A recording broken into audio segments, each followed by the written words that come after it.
स्वागत है आप सभी का नालंदा यूनिवर्स 77 पर। कैसे हैं आप सब। आज हम बात करने वाले हैं इंडियन पॉलिटी, भारतीय संविधान यानी कि भारतीय राज्य व्यवस्था का भाग नंबर 14 एमसीक्यू। इससे पहले हमारे यूट्यूब चैनल पर इंडियन पॉलिटी से संबंधित एमसीक्यू और आधुनिक भारत से संबंधित एमसीक्यू अपलोड कर दिया गया है। आप जाके वहाँ पर देख सकते हैं। और जैसा कि मैं आप सभी से बार बार ये बात बोलता हूँ कि यह एमसीक्यू हर एक एग्जाम के लिए इंपॉर्टेंट है, जहाँ पर भी भारतीय राज्य व्यवस्था, इंडियन पॉलिटी यानी कि भारतीय संविधान से संबंधित सवाल पूछे जाते हैं। तो चलिए शुरू करते हैं आज का वीडियो। आज हमारा टॉपिक होगा नागरिकता के बारे में। नागरिकता के बारे में आज हम इस वीडियो में बात करने वाले हैं। तो आज का पहला सवाल है कि भारतीय संविधान के किन अनुच्छेदों में नागरिकता संबंधी प्रावधान किए गए हैं। तो प्रश्न नंबर 1 का सही उत्तर होगा ऑप्शन नंबर बी, यानी कि अनुच्छेद 5 से लेकर 11 तक। अब बात करते हैं प्रश्न नंबर 2 के बारे में। इसमें कहा गया है कि भारतीय संविधान निम्नलिखित में से कौन सी नागरिकता प्रदान करता है। तो प्रश्न नंबर 2 का सही उत्तर होगा ए, यानी कि एकल नागरिकता। बात करें प्रश्न नंबर 3 के बारे में। किस अनुच्छेद के तहत संसद को नागरिकता के संबंध में कानून बनाने का अधिकार प्रदान किया गया है। 3 का सही उत्तर होगा डी, यानी कि अनुच्छेद 11 के अंतर्गत ये कहा गया है कि संसद को नागरिकता के संबंध में कानून बनाने का अधिकार है। और एक बात और, एकल नागरिकता का मतलब होता है कि आप पूरे भारत में चाहे जहाँ भी जाएं आपकी एक ही नागरिकता होगी इंडियन, भारतीय, ठीक है। लेकिन अमेरिका में ऐसा नहीं है, वहाँ पर 2 नागरिकता है, ठीक है। अब बात करें प्रश्न नंबर 4 के बारे में। यहाँ पर बात किया जा रहा है कि भारतीय नागरिकता नहीं प्राप्त की जा सकती। तो किसके द्वारा नहीं प्राप्त की जा सकती ये पूछा गया है। सही उत्तर होगा डी, यानी कि भारतीय बैंक में धन जमा करके। अब भाई अगर ऐसा हो, खुद देखो इसमें आपको, अगर ये आपको उत्तर आपको ये नहीं भी आता है, मान लीजिए सवाल नंबर 4 का उत्तर आपको नहीं पता, तो खुद दिमाग लगाओ। क्या ऐसा हो सकता है कि भारतीय बैंक में कोई भी पैसा जमा करे वो इंडियन मतलब भारतीय नागरिक हो सकता है? ऐसा हो तो भाई कोई भी पैसा जमा करे कोई भी भारतीय नागरिक बन जाए, ऐसा नहीं हो सकता ना। तो खुद से आप दिमाग लगाओ, ठीक है। अब बात करें प्रश्न नंबर 5 के बारे में। देशीयकरण द्वारा नागरिकता प्राप्ति का एक तरीका क्या है। तो प्रश्न नंबर 5 का सही उत्तर होगा सी, यानी कि विदेशी पुरुष से विवाह करने पर। अब बात करें प्रश्न नंबर 6 के बारे में। नागरिक बनने की निम्नलिखित शर्तों में एक आवश्यक शर्त क्या है। 6 का सही उत्तर होगा ए, यानी कि राज्य की सदस्यता। अब बात करें प्रश्न नंबर 7 के बारे में। इसमें कहा गया कि पाकिस्तान में आकर भारत में नागरिकता प्राप्त करने संबंधी प्रावधान का वर्णन निम्नलिखित में से किस अनुच्छेद में वर्णित है। सवाल नंबर 7 के बाद फिर से पढ़िए क्या लिखा है।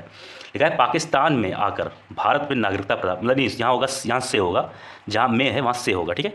पाकिस्तान से आकर भारत में नागरिकता प्राप्त करने से कोई पाकिस्तान से आदमी आया भारत में, ठीक है, इंडिया में हमारे, उसके बारे में पूछा गया है। 7 का सही उत्तर होगा ए, यानी कि अनुच्छेद नंबर 6 में ये बात कही गई है। बात करें प्रश्न नंबर 8 के बारे में। इसमें है कि नागरिकता के लोप होने का एक नियम क्या है।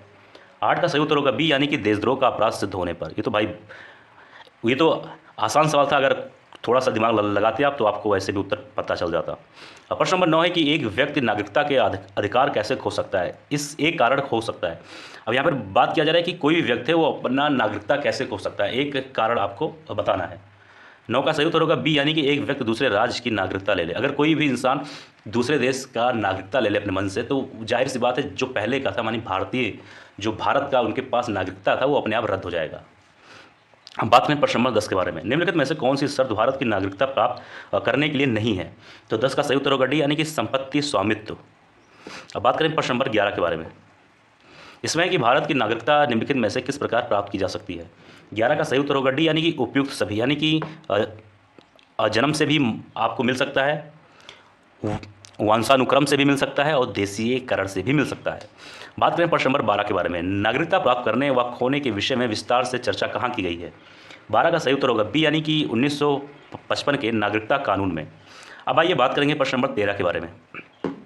इसमें कहा गया है कि किसी व्यक्ति की भारतीय नागरिकता निलंबित की जा सकती है। यहाँ पर आपके सामने 4 पॉइंट है, 1, 2, 3, 4। अब पूछा जा रहा है कि कैसे, मतलब कब निलंबित की जा सकती है। तो सबसे पहले पॉइंट 1 में बात किया जा रहा है कि यदि कोई व्यक्ति स्वेच्छा से दूसरे देश की नागरिकता ग्रहण कर लेता है। तो ये तो आपको मालूम ही हो गया होगा, क्योंकि इसके बारे में अभी हम जस्ट बात कर चुके हैं।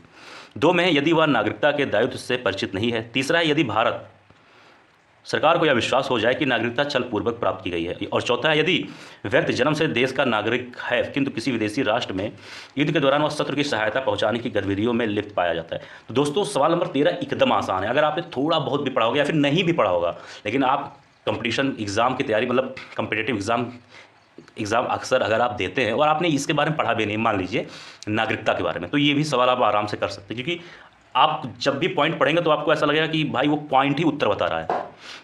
तो खैर फिलहाल आइए देखते हैं सही उत्तर। तो 13 का सही उत्तर होगा सी, यानी कि एक दो, नहीं एक मिनट, सी होगा यानी कि 1 3 4, ये पॉइंट सही है। ठीक है, अब आइए देखते हैं 1 3 4 क्या है। 1 3 4, अब आप 1 3 4 पॉइंट को फिर से पढ़िएगा और आपको समझ में आ जाएगा। अब आइए बात करेंगे प्रश्न नंबर 14 के बारे में। इसमें है कि नागरिकता संशोधन अधिनियम 1992 के अनुसार कौन सी बात सत्य है। तो इसका सही उत्तर होगा सी, यानी कि भारत के बाहर पैदा होने वाले बच्चों को यदि उसकी माँ भारतीय है तो उसे भारतीय नागरिकता प्राप्त होगी। ये 1992 है, ये ध्यान दीजिएगा, ये 1992 के अनुसार है। ये सब ध्यान दीजिएगा, इन सब पॉइंट पर, इन सब बातों पर। बात करें प्रश्न नंबर 15 के बारे में। कितने वर्षों तक लगातार बाहर रहने पर नागरिकता समाप्त हो जाती है। प्रश्न नंबर 15 का सही उत्तर होगा सी, यानी कि 7 वर्ष। अब आइए बात करेंगे प्रश्न नंबर 16 के बारे में। इसमें कहा गया है कि ऐसे सभी व्यक्ति जो, अब यहाँ पर खाली स्थान यहीं पर आपको भरना है, ऐसे सभी व्यक्ति जो या उसके पश्चात भारत में जन्म ग्रहण किया हो उन्हें जन्मजात भारतीय नागरिक समझा जाएगा। 16 का सही उत्तर होगा सी, यानी कि ऐसे व्यक्ति जो 26 जनवरी 1950, ये होगा यहाँ पर भरा जाएगा, या उसके पश्चात या फिर उसके बाद भारत में अगर वो जन्म लेते हैं तो उनको जन्मजात भारतीय नागरिक समझा जाएगा। ठीक है, बात करें प्रश्न नंबर 17 के बारे में। निम्न में से किस स्थिति में किसी भारतीय व्यक्ति की भारतीय नागरिकता समाप्त हो सकती है। तो 17 का सही उत्तर होगा डी, यानी कि उपयुक्त सभी, यानी कि ए भी सही है, बी भी सही है और सी भी सही है। ठीक है, ए में बात किया जा रहा है त्यागने पर, और बी में है पर्यावसन पर, और सी में है वंचित किए जाने पर। ठीक है, अब आइए बात करेंगे प्रश्न नंबर 18 के बारे में।